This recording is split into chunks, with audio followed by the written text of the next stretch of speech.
من الشیطان الرجیم بسم اللہ الرحمن الرحیم۔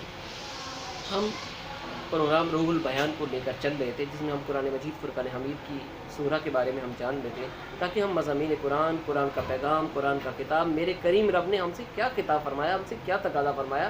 ہم قرآن مجید فرقان حمید کو حدر اور ناظرہ کی صورت میں پڑھ رہے ہوتے ہیں، کبھی غور کیا کہ ہم قرآن مجید فرقان حمید کو سمجھنے بھی کی کوشش کریں کہ جو قرآن مجید فرقان حمید کی تلاوت آیات ہم پڑھ رہے ہوتے ہیں، اس میں ہمارے کریم رب کا ہم سے پیغام کیا ہے، ہم سے تقاضا کیا ہے۔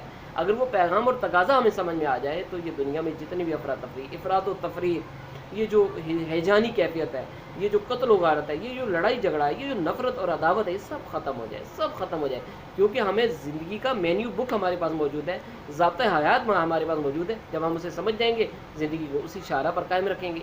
آئیے آج ہم پڑھتے ہیں، آج ہم سورۃ البقرہ کی مضامین کے بارے میں جانیں گے۔ بھائی سورہ بقرہ کو ہم پڑھتے ہیں، اعوذ باللہ من الشیطان الرجیم، بسم اللہ الرحمن الرحیم، الف لام میم، ذالک الکتاب لا ریب فیہ، ھدی للمتقین الذین یؤمنون بالغیب ویقیمون الصلاة ومما رزقناہم ینفقون۔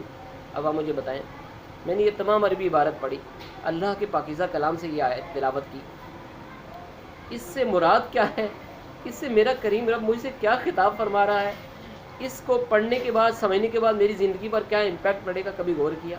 ہماری عمریں بیت جاتی ہیں، 30 سال، 35 سال، 60 سال، 100 سال، لیکن ہم قرآن مجید فرقان حمید کی عربی عبارات کو تو پڑھ رہے ہوتے ہیں، وہ بھی قابل تحسین کام ہے، اس سے انکار نہیں ہے، ایک حرف کے بدلے 10 نیکیاں ملیں گی، کوئی شک ہی نہیں ہے۔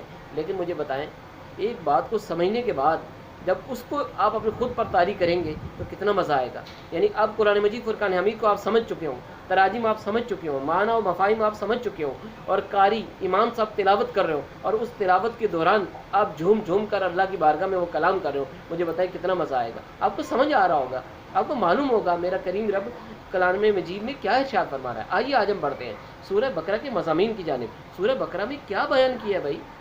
سورہ بقرہ قرآن مجید فرقان حمید کی طویل ترین سورہ ہے، اس میں بیان کیا ہوا؟ آئیے بڑھتے ہیں۔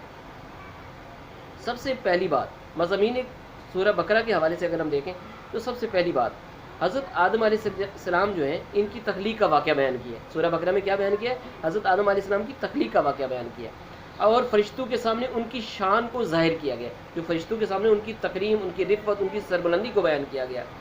اچھا، پھر اس کے بعد اسی سورہ میں خانہ کعبہ کی تعمیر اور حضرت ابراہیم علیہ السلام کی دعا کا ذکر کیا گیا ہے۔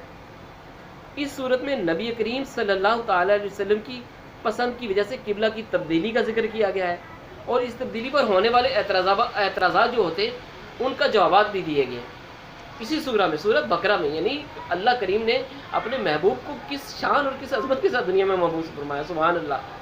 پھر اس کے ساتھ ساتھ عبادت اور معاملات جیسے نماز، روزہ، رمضان کے روزے، خانہ کعبہ کا حج، اللہ تعالیٰ کی راہ میں جہاد کرنا، دینی معاملات میں قمری مہینوں پر اعتماد کرنا، اللہ تعالیٰ کی راہ میں خرچ کرنا، والدین اور رشتہ داروں کے ساتھ سلوک کرنا، یتیموں کے ساتھ معاملات کرنا، نکاح، طلاق، رضاعت، عدت وغیرہ جیسے مضامین بھی اس صورت میں موجود ہیں۔ تابوت سکینہ کا بھی اس سورہ میں ذکر ہے، اور طالوت اور جالوت کے درمیان ہونے والی جنگ کا بھی سورہ بقرہ میں ذکر ہے۔ مردوں کو زندہ کرنے کے ثبوت پر حضرت عزیر علیہ السلام جو ہے نا، حضرت عزیر علیہ السلام، ان کا واقعہ بھی یہاں پر موجود ہے، ان کی وفات کا ذکر اس سورہ میں موجود ہے۔ اچھا، پھر حضرت ابراہیم علیہ السلام نے اطمینان قلبی اور اس اعتبار سے جو پرندوں کو ذبح کیا تھا، ان کو ذبح کرنے کے بعد رب تعالیٰ کی بارگاہ میں ان کی زندگی اور یہ معاملات جو ہیں، اس کا ذکر بھی جو ہے نا سورہ بقرہ میں موجود ہے۔ اچھا، اس سورہ کے اگر ہم آخر میں جائیں، آخر کی عبارات اور آخر میں جو مضامین ہیں اس کی جانب جائیں، ہمیں پتہ ہے اس صورت کے آخر میں اللہ تعالیٰ کی بارگاہ میں رجوع کرنے، گناہوں سے توبہ کرنے، کفار کے خلاف مدد طلب کرنے کی طرف مسلمانوں کو توجہ دلائی گئی ہے۔ تم جب اعلان جنگ کرو، جب تم جہد مسلسل کی بات کرو، جب کفار کے مقابلے میں آؤ تو رجوع اپنے رب کی طرف کرو، رجوع اپنے رب کی طرف کرو۔ اور مسلمانوں کو قیامت کے دن سے ڈرایا گیا ہے، یعنی ڈے آف ججمنٹ کے بارے میں بھی اسی سورہ میں ذکر ہے، جب وہ میدان سجے گا، جب دودھ کا دودھ اور پانی کا پانی ہو جائے گا، ہر چیز واضح ہو جائے گی، اس دنیا میں جتنی بھی مخفی باتیں تمام کی تمام وہاں افشا ہو جائیں گی۔ اللہ تعالیٰ سے دعا ہے کہ اے کریم رب، تو ہمیں سورہ بقرہ کے مضامین پر عمل کرنے کی توفیق عطا فرما، ان سے استفادہ کرنے کی توفیق عطا فرما، ہمیں اخلاص کی نعمت سے بہرہ مند فرما۔